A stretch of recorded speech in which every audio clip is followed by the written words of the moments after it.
ચાલો મિત્રો, લેક્ચરની શરૂઆત કરશું. આજના લેક્ચરમાં આપણે શીખીશું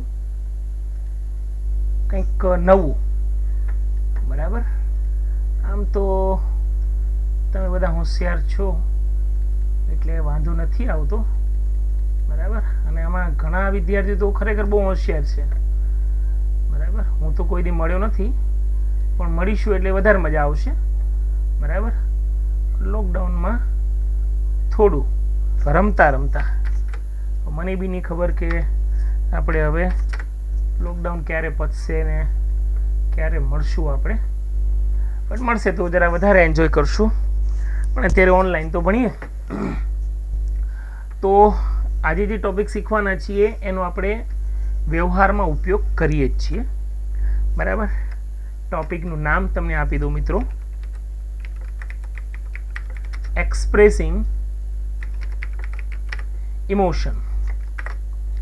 ઇમોશન એટલે કે લાગણી, એના વિશે બધા જાણે જ છે.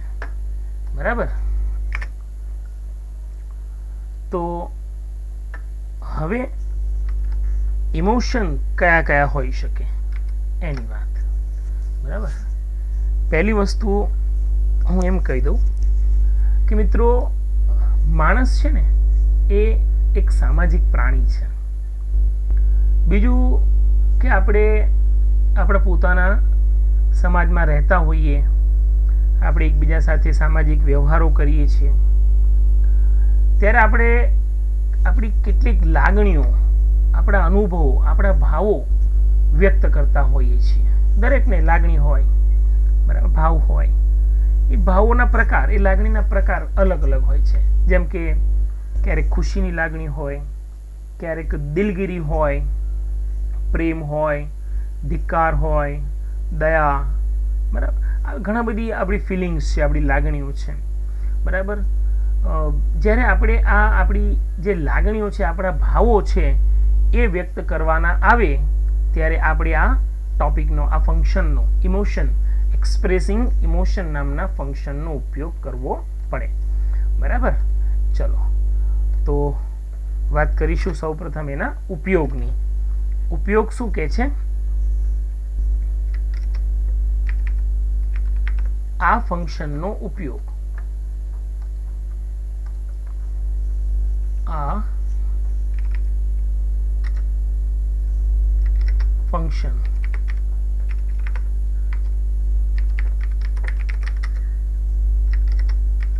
આ ફંક્શનનો ઉપયોગ આપણી લાગણી કે ભાવ વ્યક્ત કરવા માટે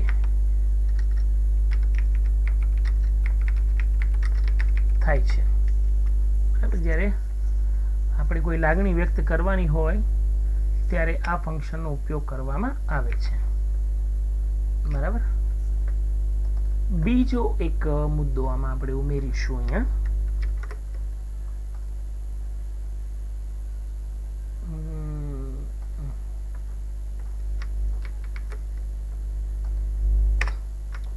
કે સામાન્ય રીતે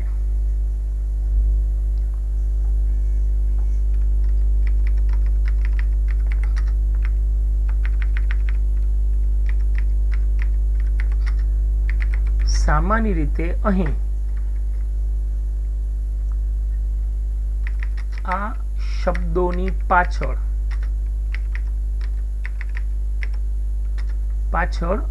ઉદ્ગાર ચિહ્નનો ઉપયોગ કરી શકાય. ઘણા શબ્દો એવા આવશે, ઉદ્ગાર ચિહ્ન,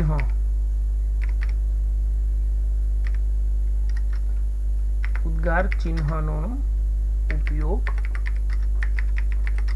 થાય છે. બરાબર. પછી વાત આવે મિત્રો કે વોટ અને હાઉથી વોટ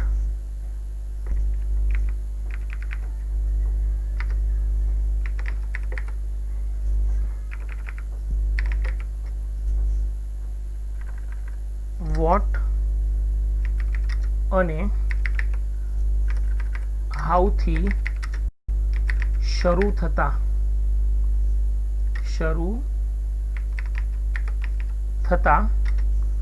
ઉદ્ગાર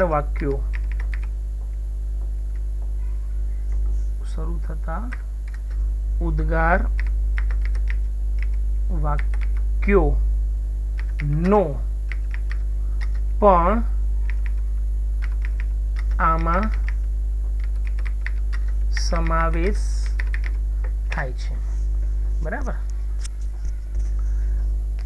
હવે થોડા તમને ઉદાહરણ આપી દઉં કે આમાં કેવા કેવા શબ્દો આવી શકે. આપણે એને કીવર્ડ્સ નામ આપી દઈએ. બરાબર. કે આવા આ ટાઈપના શબ્દો આવી શકે. બરાબર. ચલો, તમને યાદ આવે તો તમે કહેતા રહેજો. સૌથી પહેલા આવે ઓહ. બરાબર. પછી આવશે હુર્રે. ઓ એટલે આશ્ચર્ય, હુર્રે એટલે કે આનંદનો ભાવ છે. પછી હેલો એ બી આવી શકે ને. પછી તમારી ઇમોશન વ્યક્ત કરવા માટે સોરી એવું બી વપરાય. પછી કોઈક એક્ઝામ આપવા જતું હોય તો આપણે એવું બોલી નાખીએ છીએ best of luck, all the best. હા, કોઈ બીમાર હોય તો શું કહીએ છીએ? ગેટ વેલ સૂન એવું બોલીએ છીએ. પછી ઘણીવાર એવું નીકળે છે ઓ ગોડ, હે ભગવાન. હા, કઈ કન્ડિશનમાં બોલું છું એ તમને ખબર જ છે. પછી કોઈની ઉપર દયા ખાતા હોય વોટ અ પીટી, હા એવું બી બોલીએ છીએ. પછી ઘણા શબ્દો છે. હા, અલાસ એક શબ્દ યાદ આવ્યો મને, અલાસ. બરાબર. દુઃખ વ્યક્ત કરવા માટે અરે રે એવું બોલીએ છીએ. બરાબર. ચીયર અપ એવું બોલીએ છીએ. ચીયર અપ મેન આવો શબ્દ બોલીએ છીએ. હા, કોઈને પાનો ચડાવવા માટે ચેસ નહીં હો ભાઈ. એ તો ચેસમાં પાછું આમ ગ્લાસ અથડાવતા હોઈએ ને એવું મિનિંગ નીકળે ત્યારે. હા, એવું નહીં આપણી શરાબ પીતા હોય કે વાઇન પીતા હોય ત્યારે જ, એવું નહીં.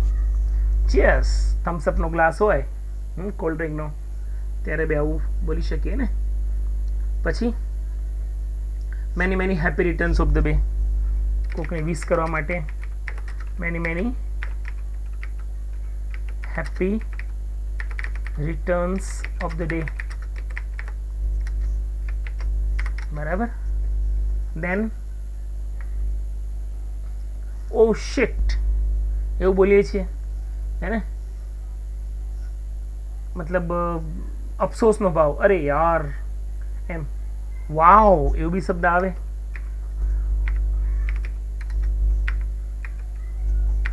વાવ,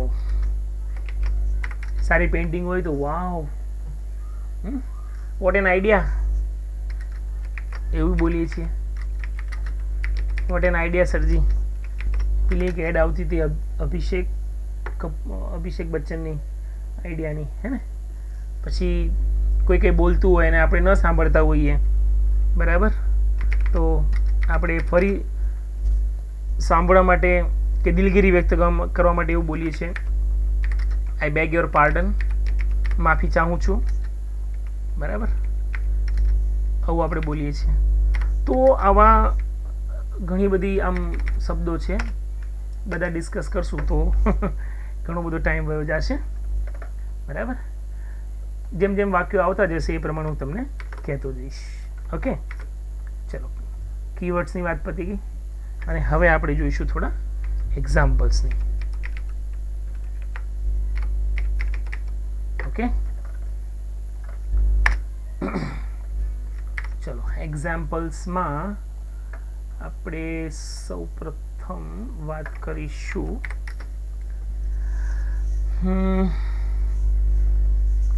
સમજો અહીંયા. ઓ ગોડ, હે દેવ, હે ભગવાન, આઈ મિસ્ડ ધ ટ્રેન. અરે રે યાર, હે ભગવાન, ટ્રેન પાછો ચૂકી ગયો. બને ને એવું. Oh God, I miss the train, I miss the train again. આજે હું પાછો ટ્રેન ચૂકી ગયો. બરાબર, ક્યાંક ફસાઈ ગયા છીએ આપણે અને હવે મગજ કામ નહીં કરતું. Cheer up man.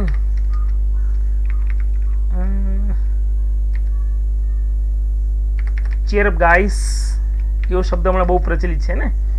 Cheer up guys, I have a fantastic idea. મારી પાસે એક જોરદાર આઈડિયા છે એમ. ક્લિયર? દેન કાકા અચાનક આવી ગયા અમેરિકાથી. What a pleasant surprise it is. What a pleasant surprise it is. વાહ ભાઈ વાહ, જોરદાર આમ સરપ્રાઈઝ તમે તો આપ્યો હો કાકા. અચાનક અહીંયા પધાર્યા એમ. બરાબર. બીજા ઉદાહરણમાં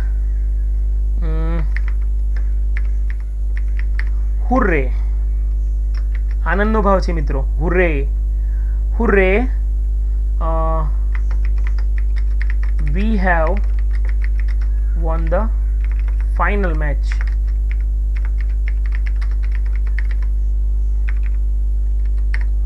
Hooray, we have won the final match. પછી એક શબ્દ છે મેં ઉપર લખ્યો નથી, અહીંયા લખી નાખું છું. બ્રેવો, શાબાશી આપવા માટે. બ્રેવો. થોડામાં સુધારો કરી દઉં. બ્રેવો એલન. એલન એક વ્યક્તિનું, બાળકનું નામ છે એમ, મતલબ વ્યક્તિનું નામ છે. Bravo Alan, you really did a noble cause. ઉમદા કાર્ય. યુ રિયલી, બ્રેવો એલન, શાબાશ Alan, you really did a noble cause. ખરેખર તમે એક ઉમદા કાર્ય કર્યું એમ. ઓકે, તો મિત્રો આ રીતે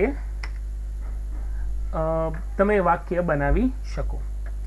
અને હવે ફરી આપણે કમ્પ્લીટ ધ સેન્ટેન્સની વાત કરશું.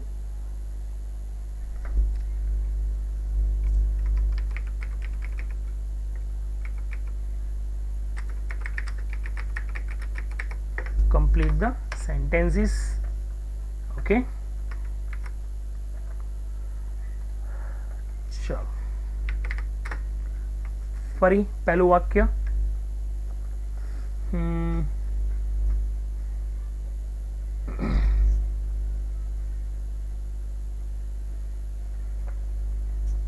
ચલો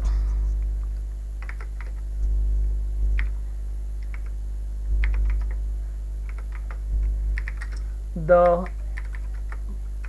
beggar has been hungry for 2 days. ભિખારી 2 દિવસથી ભૂખ્યો છે. બ્રેકેટમાં એ જ સૂચના, એક્સપ્રેસિંગ ઇમોશન્સ. બરાબર.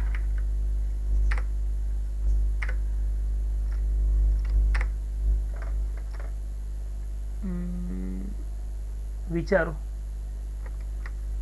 જવાબ શું હોઈ શકે. ભિખારી 2 દિવસથી ભૂખ્યો છે. Beggar has been hungry for 2 days. તો જવાબ શું હોઈ શકે? કયો ભાવ ઉત્પન્ન થાય? કહો.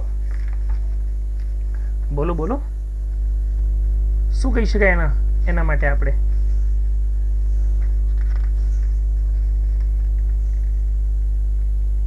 વિચારો.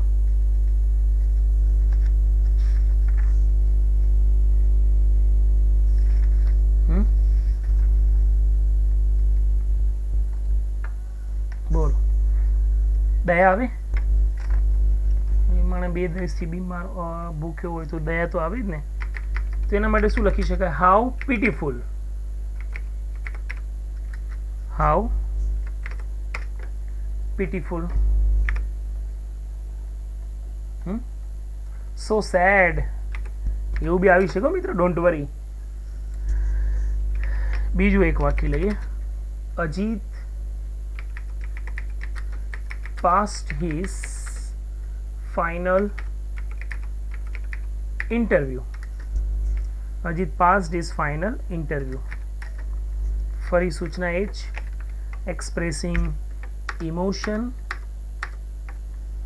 ચલો, સ્વાભાવિક છે. એના અનુસંધાનમાં શું બોલાય? ઇન્ટરવ્યુમાં પાસ થઈ ગયો હોય તો કોંગ્રેચ્યુલેશન્સ બોલાય ને મિત્રો, કોંગ્રેચ્યુલેશન્સ, ખૂબ ખૂબ અભિનંદન, એ જ બોલાય. એ જ સારું લાગે, એના સિવાય તો બીજું સારું લાગે નહીં. ચલો નેક્સ્ટ સેન્ટેન્સ. જેને જે કાંઈ ડિફિકલ્ટી હોય ને લેક્ચર પતે એટલે મને પૂછજો, બરાબર? Rahim copied answers from a cheat in the exams.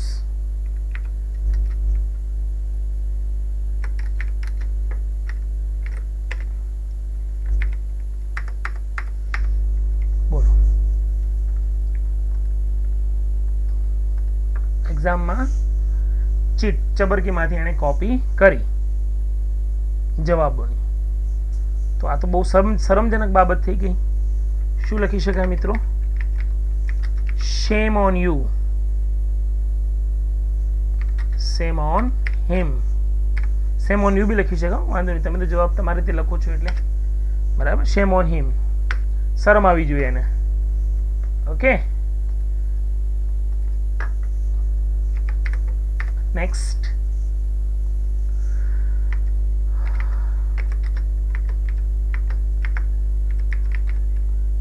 My ગ્રેન્ડમા, મારા દાદીમાં, માય ગ્રેન્ડમા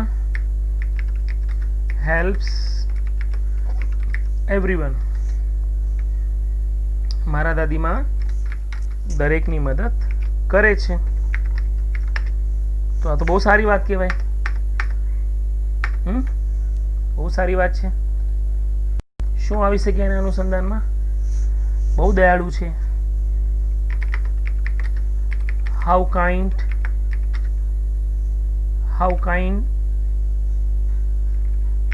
she is.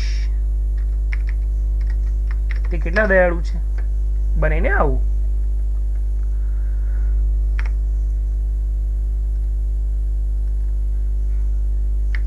પાંચમું વાક્ય.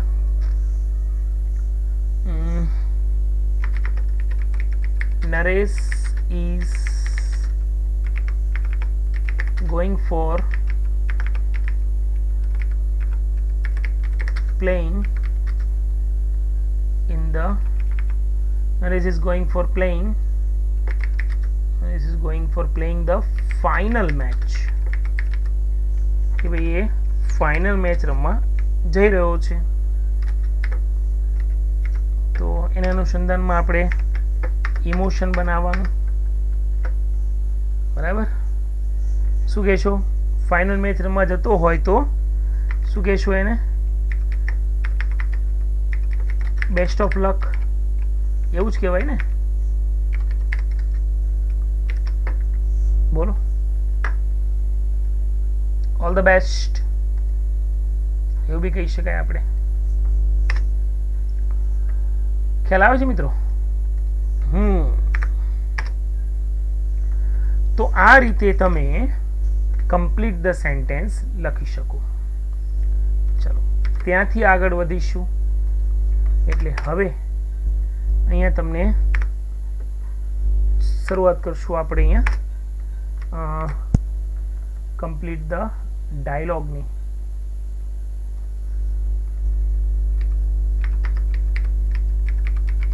Complete the dialogues.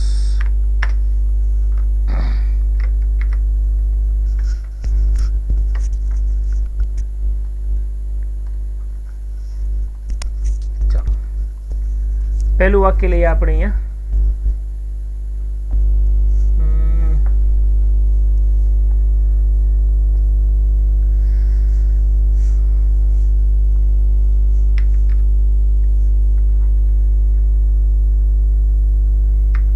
Sentence.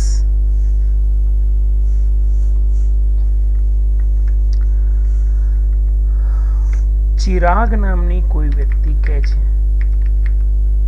Chirag નામની કોઈ વ્યક્તિ કહે છે. શું કહે છે? I got a prize for my performance at the show. મને શોમાં મારા પ્રદર્શન બદલ ઇનામ મળ્યું. તો બીરેન નામની કોઈ વ્યક્તિ કહે છે. બીરેન જે કંઈ કે બ્રેકેટમાં આપણી સૂચના એ જ રહેશે અહીંયા. બરાબર. શું કહે છે બીરેન? બીરેન નામની કોઈ વ્યક્તિ કે સ્વાભાવિક છે, તો ખ્યાલ આવી જ ગયો હશે મિત્રો. બરાબર. શું કહે છે? એને ઇનામ મળ્યું છે. સ્વાભાવિક છે. તો જવાબમાં શું આવે? એને અભિનંદન જ આપવું પડે ને આપણે. કોંગ્રેચ્યુલેશન્સ. Congratulations my dear. આવું ઉમેરવાનું સારું લાગે એમ. ખ્યાલ આવે?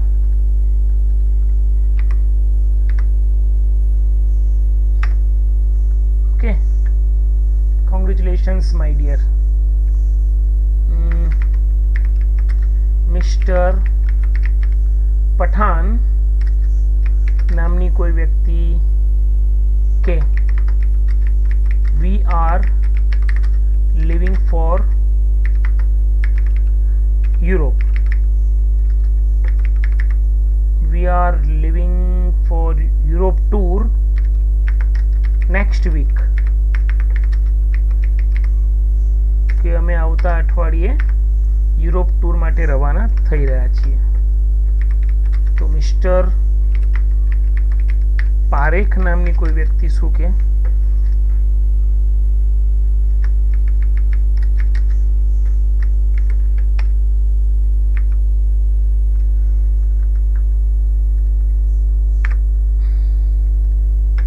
ચાલો, મિસ્ટર પારેખ નામની વ્યક્તિ શું કે છે?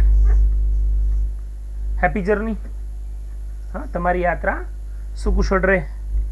એને તો એવું જ કહેવાય ને ભાઈ, happy journey. Happy journey sir. મને નહીં ખબર એનો સાહેબ છે કે નહીં, એમ ઉમેરી દેવાનું ચાલે, નો પ્રોબ્લેમ, ડોન્ટ વરી. ઓકે, ત્રીજું એક વાક્ય લઈએ.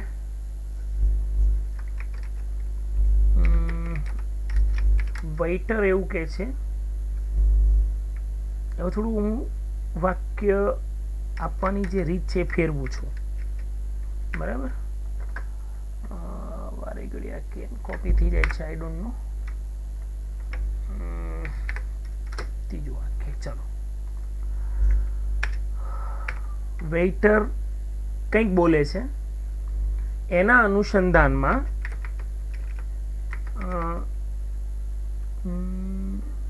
તુષાર નામની કંઈક વ્યક્તિ એવું બોલે છે, વી would like to have continental food. અમને કોન્ટિનેન્ટલ ફૂડ લેવાનું ગમશે. તો વિચારો કે વેઇટરે શું કીધું હશે. બરાબર. વેઇટર કંઈક બોલ્યો, એના અનુસંધાનમાં તુષાર નામની વ્યક્તિ એવું કહે છે કે વી would like to have continental food, અમને કોન્ટિનેન્ટલ ફૂડ લેવાનું ફાવશે. તો વેઇટર શું બોલ્યો હશે? મેડમ તમે શું લેશો, કે ભાઈ તમે શું લેશો એમ, બરાબર. What would you like to have, what would you like to have sir. બિચારો વેઇટર એ તો હંમેશા પ્રેમપૂર્વક જ વાત કરે, સીધી વસ્તુ છે હે ને. સાહેબ તમે શું લેવાનું પસંદ કરશો, આ એક લાગણીપૂર્ણ ભાવ છે, બરાબર, પ્રશ્ન રૂપે રજૂ કરવામાં આવી, બરાબર. બીજું એક વાક્ય લઈએ આપણે અહીંયા.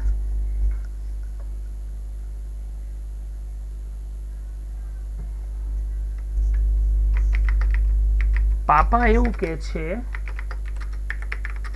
if you don't want to study science, you can go for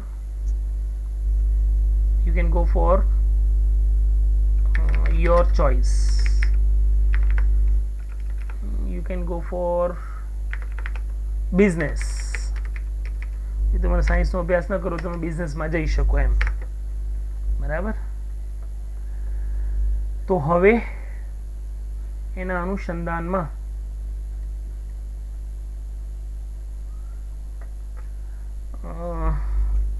શું નામ રાખીશું આપણે? વીણા એમની દીકરી કંઈક બોલે છે. શું બોલે છે મને બી આઈડિયા નથી, એ તમારે વિચારવાનું, બરાબર. પાપા એવું કહે છે કે if you don't want to study science you can go for business, બરાબર. જો તમારે સાયન્સનો અભ્યાસ ન કરવો હોય તો તમે બિઝનેસમાં જઈ શકો છો એમ. તો વીણા કંઈક કહે છે, એમાં તમારું ઇમોશન વ્યક્ત કરવાનું છે. પપ્પા તમારો વિચાર સારો છે, બરાબર, દેટ્સ અ ગુડ આઈડિયા, એવું લખી છે કે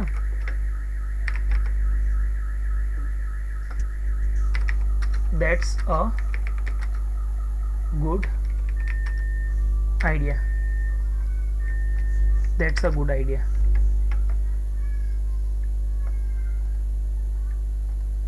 દેટ્સ અ ગુડ આઈડિયા, આવો જવાબ તમે લખી શકો. સમજાય છે મિત્રો?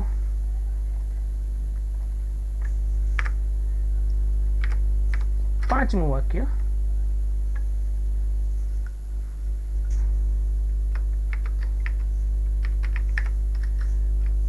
તન્મય નામની કોઈ વ્યક્તિ કહે છે, શું કહે છે એ સસ્પેન્સ છે, એ આપણે વિચારવાનું, બરાબર.